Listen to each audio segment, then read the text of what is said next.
The mistake. High Admiral Zarkak stood at the observation deck of the Arcadian Empire's flagship, the Celestial Dominance, his four eyes fixed on the blue-green planet floating in the void before him. Another primitive world to add to the Empire's collection, he thought, mandibles clicking in mild amusement. The preliminary scans had revealed a young spacefaring race, barely able to reach their own satellite. Their most advanced weapons were crude nuclear devices, their ships still relied on chemical propulsion, and their cities were vulnerable to orbital bombardment. High Admiral, his second-in-command, Sub-Commander Vextil, approached with a data slate. The humans have detected our presence.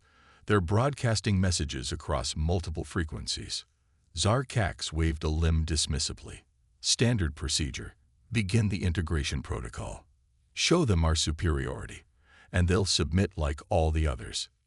The Arcadian Empire had conquered thousands of worlds over its 10,000-year history.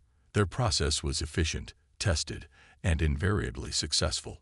Show overwhelming force, demonstrate technological superiority, and accept the inevitable surrender. Those who resisted were made examples of, their fate serving as a warning to others. Sir, Vextil's voice carried an unusual note of hesitation. The Analysis Division has noted some peculiarities about their species. Peculiarities. They appear to actively seek out dangerous situations for entertainment. They consume toxic substances for pleasure.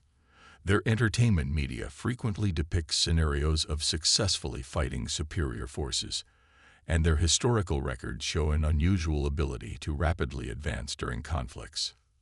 Zarkax chittered in amusement. Primitive species often have strange customs. Sub-Commander. Deploy the first wave. Let's show them the futility of resistance. The first wave of Arcadian ships descended through Earth's atmosphere, their energy shields deflecting the primitive missiles launched in defense. The ships positioned themselves above major population centers, following the standard intimidation protocol that had worked countless times before. That's when everything went wrong. Instead of cowering, the humans launched a coordinated counterattack that defied all logic. Civilian aircraft loaded with explosives rammed into Arcadian shield generators. Ground-based weapons, despite their primitive nature, were fired in such overwhelming volumes that they overwhelmed the ship's defensive calculations. And most disturbing of all, the humans showed no fear in the face of clearly superior technology. High Admiral.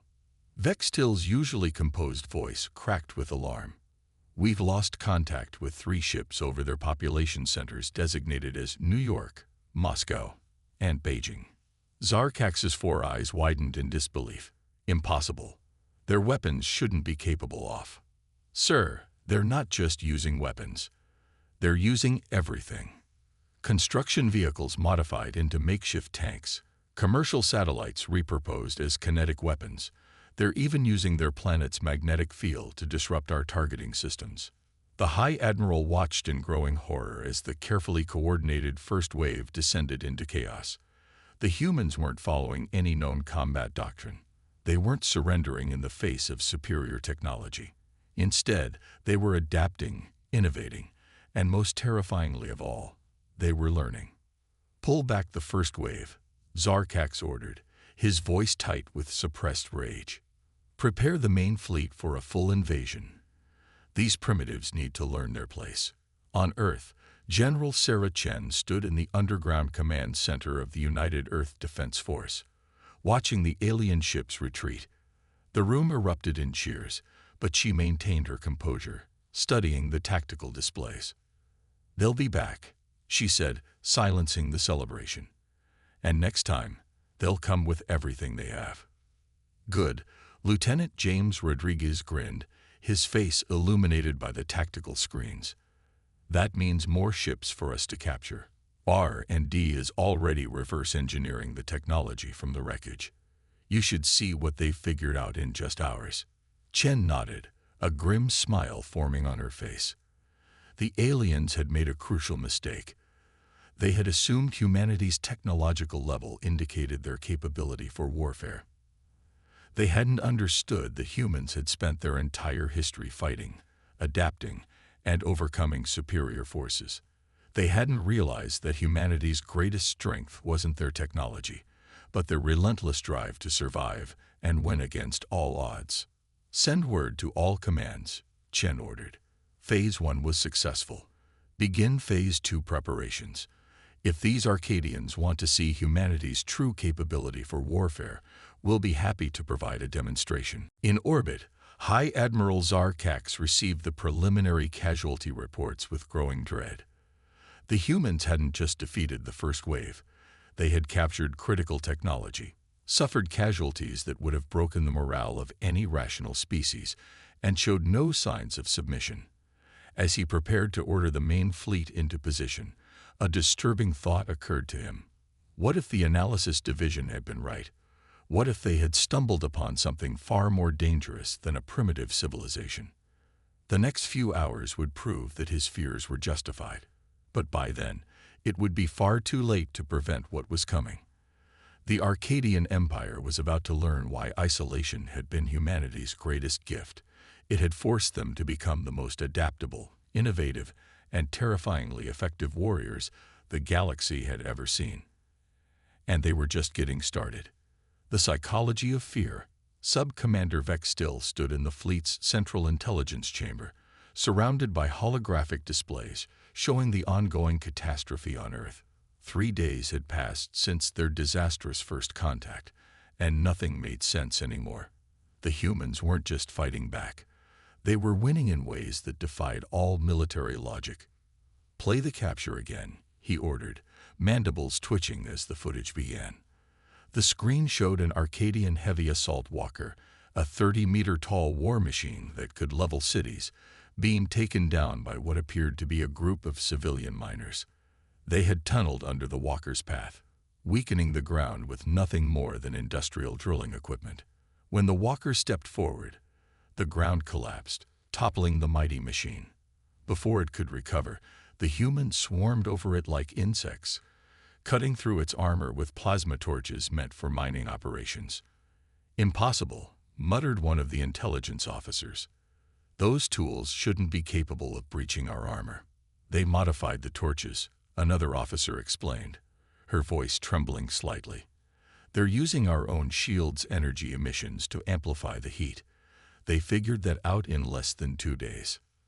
Vextil felt a chill run through his carapace. The humans weren't just adapting to Arcadian technology.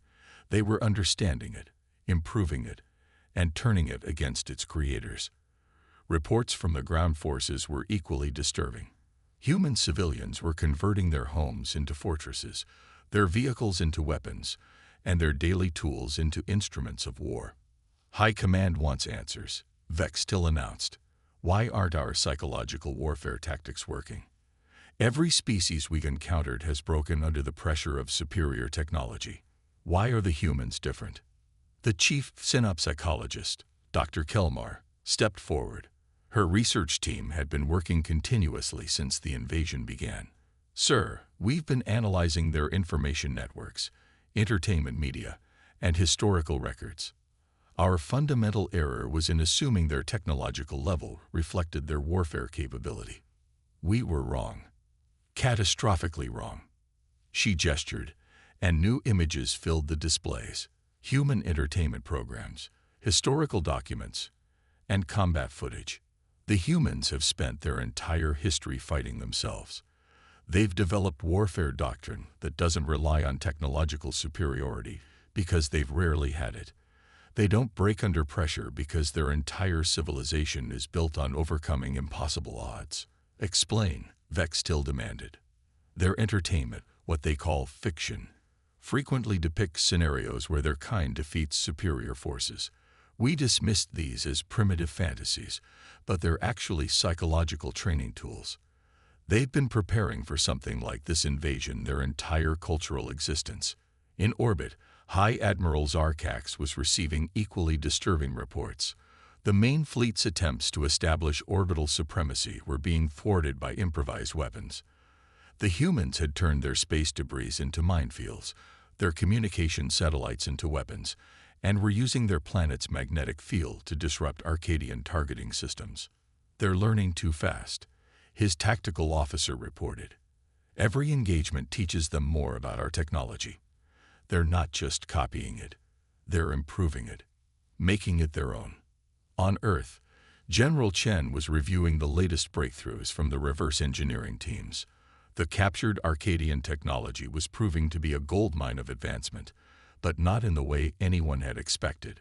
Rather than simply copying the alien designs, human engineers were finding ways to combine them with existing Earth technology, creating hybrid systems that were proving devastatingly effective. They thought their tech was so advanced it would break our will to fight, Rodriguez commented, examining the modified shield generator that had been integrated into standard military body armor. Instead, it just gave us better tools to work with. Chen nodded, studying reports from around the globe. The initial shock of alien invasion had united humanity in ways previously thought impossible. Former enemies were sharing resources and intelligence. Scientists from rival nations were collaborating on weapons development. Every human being on Earth had become part of a vast resistance network. Their biggest mistake, Chen said, was giving us time to adapt. They could have struck with everything at once, overwhelmed us completely. Instead, they tried to intimidate us first. Now it's too late. In the fleet's intelligence chamber, Dr. Kelmar was delivering her final analysis. The humans don't think like us, Stir. When we show them superior technology, they don't see something to fear. They see something to learn from, to improve upon. Their entire history is filled with examples of smaller forces defeating larger ones through innovation and adaptation. Vextil watched as more battle footage streamed in, humans using simple electromagnetic pulses to disable complex Arcadian systems, civilian drone operators coordinating with military units to swarm and overwhelm alien fighters, children acting as spotters and intelligence gatherers, using their familiarity with Earth's urban environments to help resistance fighters navigate and ambush invasion forces. They're not just fighting us, Dr. Kelmar concluded. They're studying us, learning from us, and most terrifyingly of all, they're enjoying it. Every victory, no matter how small, feeds their confidence. Every piece of our technology they capture makes them stronger. We're not fighting a primitive species, sir. We're fighting humanity's ascension to technological supremacy. As if to punctuate her words, alarms began blaring throughout the fleet. On Earth, Phase 3 of humanity's counter-offensive was about to begin, and the Arcadian Empire was about to learn that their worst fears about humanity were nowhere near frightening enough. Breaking point. High Admiral Zarkak stared in disbelief at the tactical display showing Earth's orbit. Where there had once been clear staging areas for the Arcadian fleet, there was now a chaotic web of debris, electromagnetic distortions, and what his officers had begun calling human traps. In just 7 days, humanity had turned near-Earth space into a deadly maze that was claiming Arcadian ships at an alarming rate. Another carrier lost in Sector 7, reported the tactical officer, her voice hollow. They've somehow modified their nuclear weapons with elements from our shield technology. The resulting blast patterns are unpredictable. Our defensive algorithms can't compensate. Zarkax felt his remaining confidence crumbling. The humans weren't just reverse engineering Arcadian technology. They were creating entirely new weapons by combining their primitive but ingenious solutions with captured alien tech. Each hybrid creation was more terrifying than the last. On Earth, the research facility buried deep beneath the Rocky Mountains buzzed with frenetic energy. Dr. Emily Wong, head of the Hybrid Technologies Division, moved between workstations where scientists from every nation worked side by side, their previous political differences forgotten in the face of alien invasion. The beauty of their tech, she explained to General Chen during a briefing, isn't just its advancement. It's how cleanly it interfaces with almost anything. It's like they designed it to be modular, but they never imagined we'd modify it this way. She gestured to a wall of screens showing various hybrid weapons and defensive systems. We're not just copying their technology. We're breaking it down to its fundamental principles, and rebuilding it with human ingenuity. Every failure teaches us something new, and we're failing forward at an unprecedented rate. The latest breakthrough sat on a testing platform, a captured Arcadian energy rifle that had been modified with Earth-based quantum computing systems. The alien weapon's power had been tripled, its efficiency increased by 400%, and most importantly, it could be manufactured using a combination of salvaged alien tech and Earth's existing industrial base. How soon can we begin mass production? Chen asked, watching as test results streamed across monitors. That's the best part, Wang grinned. We already have. While they've been watching their ships disappear in orbit, we've been building factories underground. Distributed manufacturing, using their own stealth technology to hide the energy signatures. We're not just making weapons, we're making better versions of their own technology. In orbit, Sub-Commander Vextil received increasingly desperate reports from ground forces. The humans had begun deploying their hybrid weapons in coordinated attacks that demonstrated a frightening understanding of Arcadian tactical capabilities. They weren't just winning battles, they were predicting and countering standard Arcadian responses before they happened. They're inside our decision loop, Dr. Kellamar explained during an emergency briefing. Our military doctrine is based on thousands of years of experience, but that's become a weakness. We're predictable. The humans study our responses, adapt, and evolve their tactics faster than we can update our strategies. A junior officer interrupted with new intelligence. Sir, we're detecting massive energy signatures from their polar regions. They've built something big, something our sensors can't quite identify. Vextil felt his blood run cold. How did we miss this? They used our own sensor-blocking technology, modified to work with their planet's magnetic field. Whatever they've built, they wanted us to find it now. They're ready to show us. On Earth's surface, General Chen stood in the central command hub, watching as final preparations were made for humanity's masterstroke. The plan was audacious, arguably insane, but those had proven to be humanity's most effective strategies in this war. All facilities report ready, Rodriguez announced.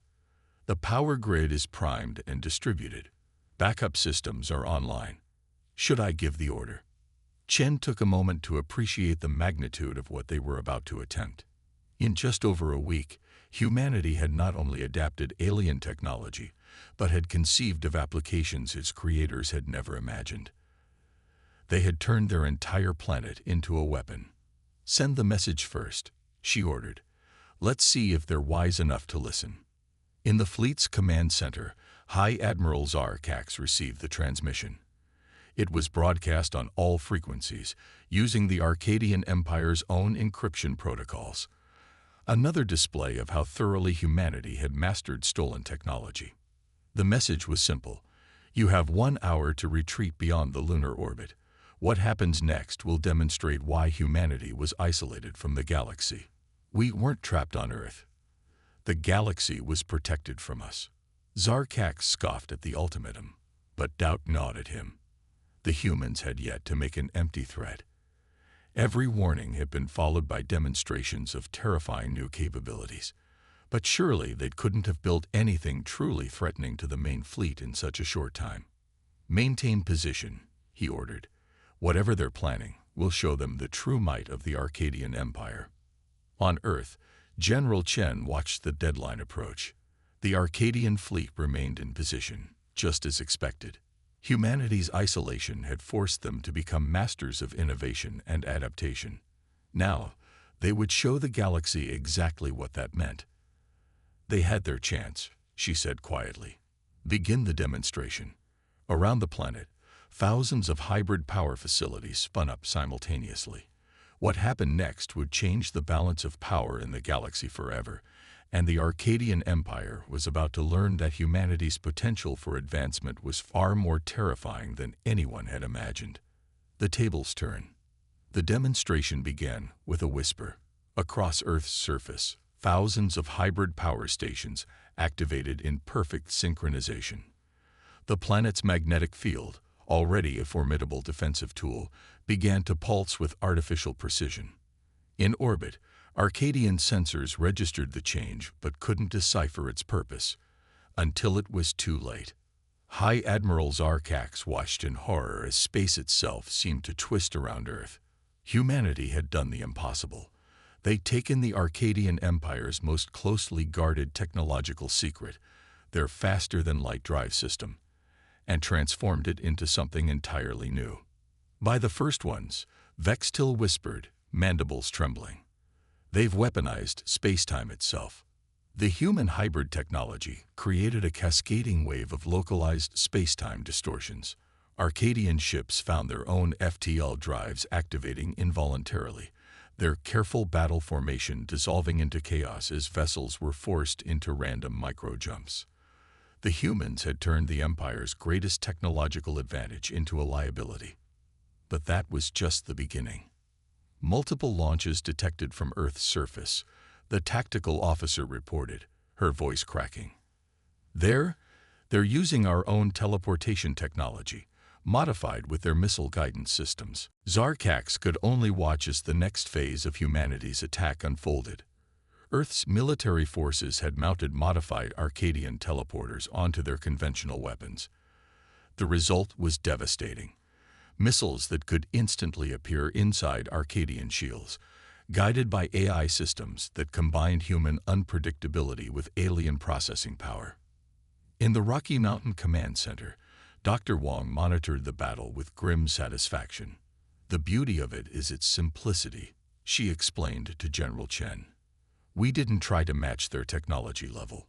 We just found ways to make our primitive weapons bypass their defenses entirely. Chen nodded, watching as the Arcadian fleet's formation continued to disintegrate. And the main event. Ready when you are. The gravity pulse network is charged and synchronized. We can thank them for that, actually. Their artificial gravity technology gave us the final piece we needed. On the tactical displays, the space around Earth had become a graveyard of disabled Arcadian ships. Those that hadn't been destroyed by teleporting warheads were drifting helplessly, their systems corrupted by human computer viruses that merge Earth's crude but effective malware with Arcadian programming. Send the second message, Chen ordered. Aboard what remained of the Arcadian command ship, High Admiral Zarkax received the transmission with trembling limbs. The humans had proven their point about space-time manipulation, but surely they couldn't have more surprises in store. The message was typically human in its directness. That was a warning shot. Would you like to see what happens when we stop holding back? Before Zarkax could respond, new energy signatures bloomed across Earth's surface. The hybrid power stations were channeling their output in a new configuration, creating a gravitational lens effect that bent space itself around the planet. Impossible, Dr. Kelmar breathed, watching the readings. They've created a planetary-scale gravity weapon. The energy requirements alone should be beyond. Her voice trailed off as she realized the obvious. Humanity had once again done something that should have been impossible. They had taken the basic principles of Arcadian artificial gravity and scaled it up to planetary proportions, using their global power grid as a single massive energy source. Final warning, came the human transmission. Retreat now, or we'll demonstrate this weapon's full capabilities. Your choice. In the following moments, High Admiral Zarkax made the first wise decision since encountering Earth. He ordered a full retreat. The remaining Arcadian ships engaged their FTL drives, those that still functioned, and fled beyond the lunar orbit. But humanity wasn't finished. As the Arcadian fleet retreated, they detected massive energy buildups from Earth's polar regions. The humans had reconstructed something that looked suspiciously like Arcadian long-range scanning technology, but modified in ways that made no sense to Imperial scientists. They're scanning our retreat vector, Vextil reported, his voice hollow. They're mapping our FTL signatures, learning our drive frequencies. The implications hit Zarkax like a physical blow. The humans weren't just driving them away. They were gathering data for a counter-invasion. In just over a week, they had gone from a primitive civilization to one capable of not only defeating the Arcadian Empire's most advanced weapons, but improving upon them. In the Rocky Mountain facility, Dr. Wong allowed herself a small smile as the data poured in. "We've got it," she announced. "Their FTL signatures, their shield frequencies, their weapons configurations, everything. Give us another week, and we'll be able to build ships that can outperform anything in their fleet."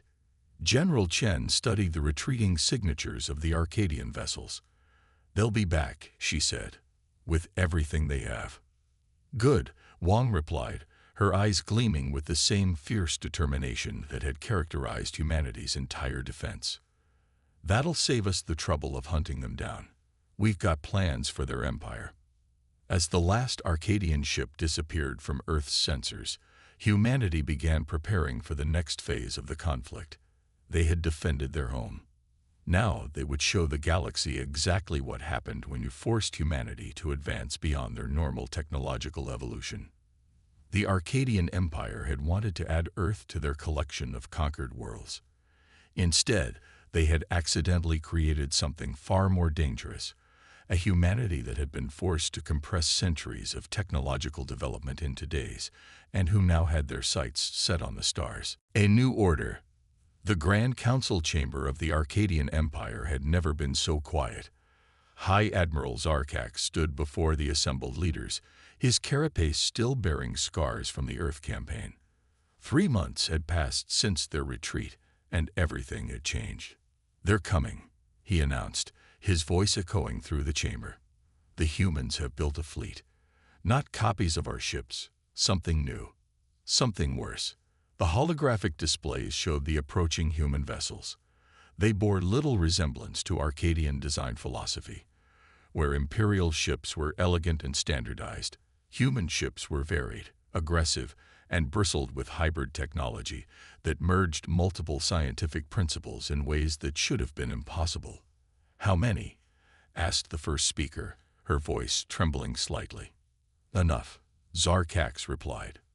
"But numbers aren't what make them dangerous. Every ship is different.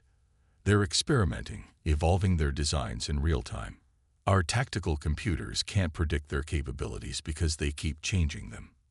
In the lead vessel of the human fleet, General Chen stood on the bridge of the HSS Defiance. The ship represented humanity's first true step into galactic society, but not in the way anyone had expected. Instead of humble explorers or supplicants seeking admission to the galactic community, they were arriving as conquerors. "Status report," she commanded, watching as the fleet approached Arcadian space. "Their defense grid is activating," Rodriguez reported from his tactical station.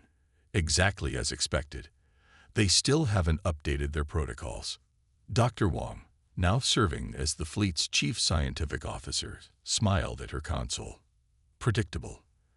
They've had 3 months to adapt, and they've spent it trying to perfect their existing technology instead of innovating, ready to demonstrate our latest improvements." Chen nodded.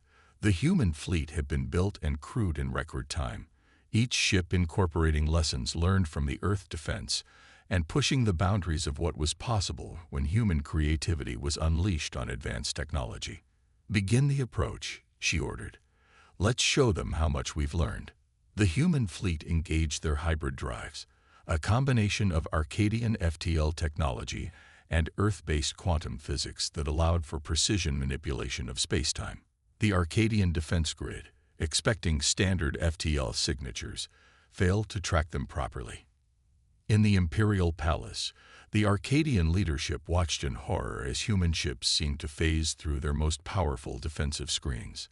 The Empire's technology, refined over thousands of years, was being countered by humans who had possessed spaceflight for less than a century. "Wait," Zarkax called out as panic began to spread. "They're not firing. They're broadcasting." The message that came through was typically human in its directness. "We could destroy your fleet and occupy your worlds. Instead, we're offering a choice. Adapt or fade into history. Your empire's stagnation ends today."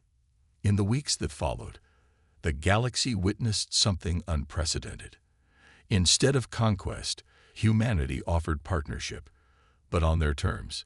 They had learned from the Arcadian Empire's mistakes. Stagnation, they argued, was the true enemy of civilization. Your empire's greatest flaw, Chen explained to the Arcadian Council during the negotiations, wasn't your aggression or your arrogance. It was your lack of innovation. You stopped evolving. Dr. Wang presented evidence of how the empire's technology had barely advanced over centuries. You perfected what you had instead of seeking what could be. Humanity's greatest strength isn't our ability to fight. It's our drive to improve, to question, to break rules that hold us back. The terms of the new galactic order were simple but revolutionary. The Arcadian Empire would survive, but it would change. Human innovation would be merged with Arcadian stability. Their combined knowledge would be shared with other civilizations, creating a dynamic galaxy where advancement was encouraged rather than controlled. Consider it evolution on a galactic scale, Chen explained to her crew as the agreements were finalized. They tried to force us to submit to their order. Instead, we're teaching them how to embrace chaos and change. 1 year after the failed invasion of Earth, the galaxy had transformed. Human hybrid technology had spread rapidly, encouraging other species to experiment and innovate. The Arcadian Empire, under the guidance of reforms led by Vextil and Dr. Kelmar, had begun to rediscover its capacity for advancement. In Earth orbit, High Admiral Zarkax stood beside General Chen on the observation deck of a new hybrid station.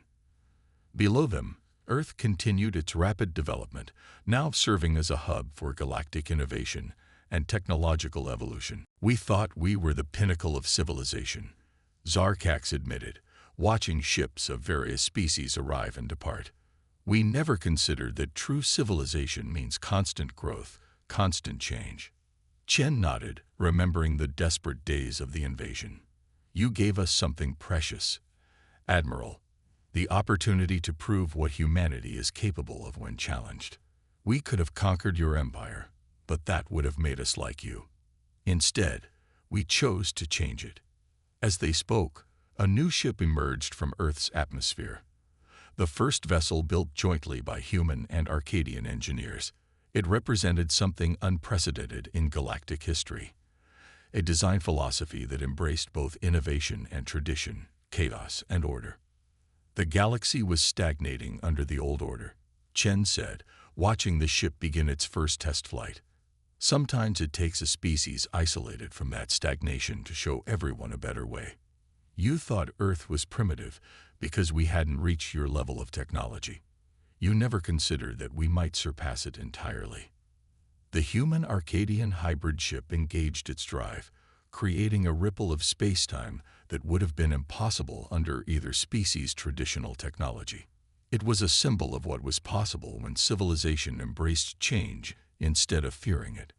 Humanity had not just survived first contact, they had transformed it into an opportunity for galactic renaissance. The most feared species in the stars had become its greatest innovators, teaching even their would-be conquerors that true power lay not in perfection, but in the endless drive to improve and evolve.